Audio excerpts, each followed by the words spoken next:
खेल के मैदान से कुछ बात करें तो इंटरनेशनल क्रिकेट काउंसिल आईसीसी ने टी20 और वनडे प्लेयर्स की नई रैंकिंग जारी कर दी है। भारत की अभिषेक शर्मा की टी20 बैटर्स की रैंकिंग में पहले पोजीशन बरकरार रखा, जबकि अफगानिस्तान के इब्राहिम जदरान की 12 दर्जे तरक्की हुई है और 20वें नंबर पर आ गए हैं। आईसीसी टी20 रैंकिंग में बाबर आजम की 3 दर्जे और मोहम्मद रिजवान की 2 दर्जे तंजीली हुई है। दोनों बिल तरतीब 21वीं और 22वीं नंबर पर मौजूद हैं। पाकिस्तानी क्रिकेटर हैदर अली के खिलाफ मैनचेस्टर पुलिस ने मुबैना रेप का केस खारिज कर दिया।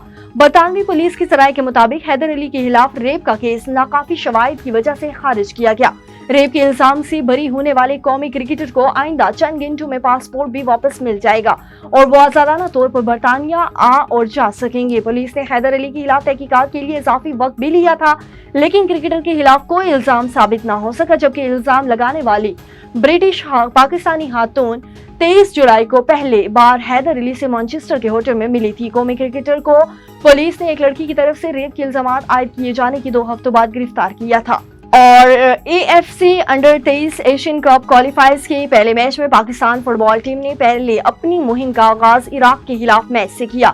साबिक एशियन चैंपियन इराक ने एएफसी अंडर 23 एशियन कप 2026 क्वालिफायर्स में पाकिस्तान को शिकस्त दे दी।